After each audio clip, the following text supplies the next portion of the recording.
আসসালামু আলাইকুম বন্ধুরা, এই আমি শক্ত মুরগি আজকের শুদ্ধ কষা কষা করব, ঝাল ঝাল। আর তার সাথে এই কটা ললিপপ আছে, ললিপপ ললিপপ কটা এতে দিয়ে দেবো, দিয়ে পুরো ঝাল ঝাল মতন করবো। দেখতে থাকো। এতে কোনো আলু টালু দিলে, সবজি ফবজি দিলে একদম ভালো লাগবে না, শুধু ঝাল ঝাল করলে ভালো লাগবে।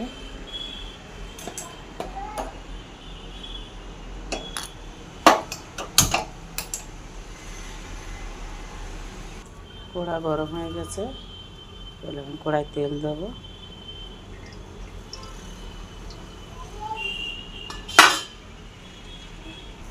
তেল গরম হয়ে গেছে, গরম মশলা তেজপাতা দিয়ে দেবো।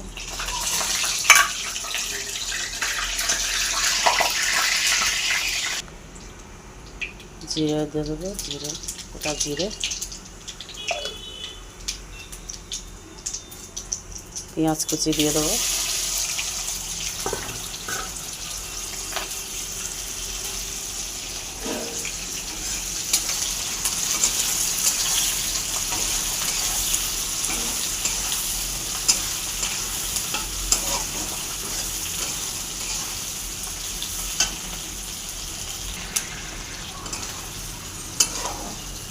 ভালো করে লাল লাল করে ভেজে নেবো, মানে বেশি লাল করব না, হালকা করে লাল টাইপের হবে। তারপর আমি আদা রসুন বাটা দিয়ে দেবো। হালকা রোস্ট মতন হয়ে গেছে, এবার আমি আদা রসুন বাটা দিয়ে দেবো।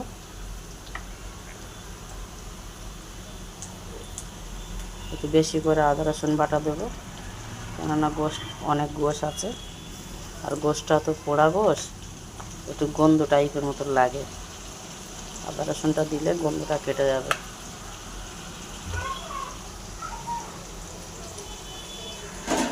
ভালো করে নেড়ে দেবো।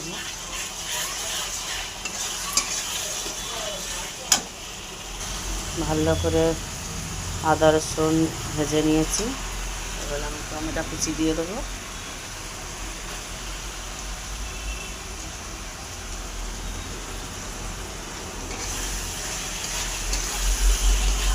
টমেটো কুচি দিয়ে এতে নুন দিয়ে দেবো।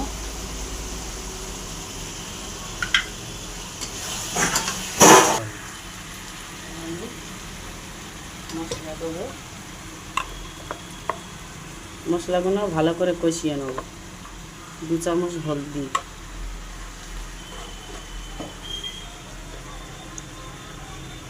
2 চামচ লঙ্কা গুঁড়ো ঝাল, 3 চামচ ধনে গুঁড়ো,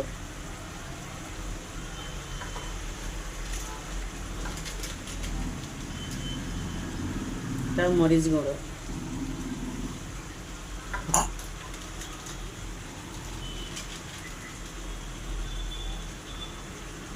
এটা চিকেন মশলা, গোশের গন্ধ কাটার জন্য চিকেন মশলা দিচ্ছি। একটু পানি দিয়ে দেবো, দিয়ে ভালো করে মশলাটা ভালো করে কষিয়ে নেব। মশলা পাকানো হয়ে গেছে, এইরকম করে পেঁচিয়ে নিয়েছি মশলা ভালো করে। শুদ্ধ আদা করে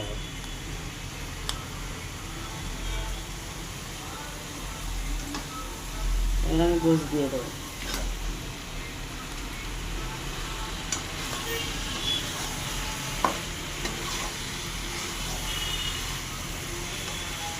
ললিপপটাও গোশটা দিয়ে দেবো।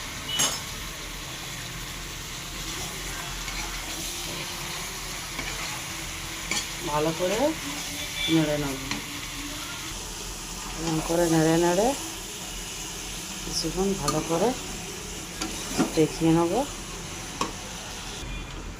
গোশে থেকে পানি বেরিয়েছে, গোশের পানিটা মরে গেলে আর কষাবার মতন ঝোল দেবো। চাপা দেবো, এখন চাপা দিয়ে খুলে দেখে নেব। হচ্ছে না হচ্ছে। দেখো বন্ধুরা, পুরো একদম পানিটা মরে গেছে, গিয়ে তেল ছেড়েছে, পুরো তেল ছেড়েছে। ভালো করে নেড়ে নিয়ে ভালো করে কষানো হয়ে গেছে। এবার আমি এমন করে পানি দেবো যেন উঠেই সেদ্ধ হয়ে যায়। বেশি তো ঝোল রাখবো না, অল্প করে মাখা চাকার মতন রাখবো, মাখা মাখা মতন। সেরকম বুঝে আমি ঝোল দেবো। আপনারা কালারটা দেখুন কত সুন্দর এসছে, কালার খুবই সুন্দর কালার এসছে, একদম ঝাল ঝাল মতন। আমি গোসে 2 চামচ আর হাফ চামচ ঝাল দিয়েছি। গোসটা পোড়া তো গন্ধ গন্ধ লাগে, গ্যাস গ্যাস মতন, পোড়া গ্যাসটা আমি নিতে পারি না। ওই জন্যে ঝাল কারণে একটু ঝাল চড়া করে দিচ্ছি, আদা রসুন বেশি করে দিয়েছি, চিকেন মশলাও দিয়েছি যাতে গন্ধটা কেটে যায়। এবার আমি এতে ধনে কুচি দিয়ে দেবো, ধনে পাতা কুচি দিয়ে দিচ্ছি, দিয়ে আমি পানটা নেড়ে নেব।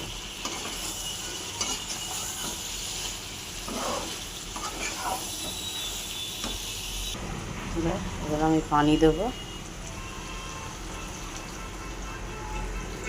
এই একই পানি থেকে গোশ সেদ্ধ হয়ে যাবে, আর পানি দেবো না। এই পানিতে গোশ সেদ্ধ হয়ে যাবে, আর মাখা মাখা পানি রেখে দেবো, ঝোল রেখে দেবো।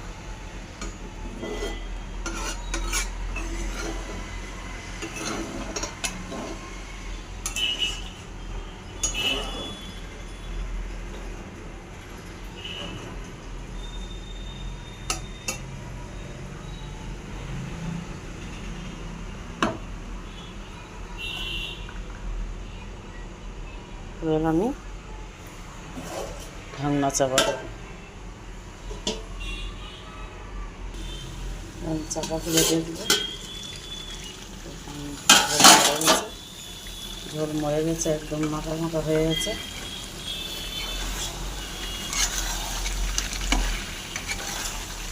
এইরকম থাকবে। এটা আমি গরম মশলার চামচ দিয়ে দেবো, গরম মশলা দিয়ে ভালো করে নেড়ে নেবো।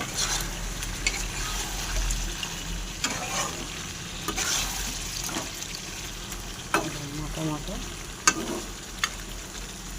সুজি টেনে টেনে খাবে, এরকম মাখা মাখা। চাপা দেবে, ব্যাস হয়ে গেছে, বন্ধ করে দেবে, হয়ে গেছে তরকারি।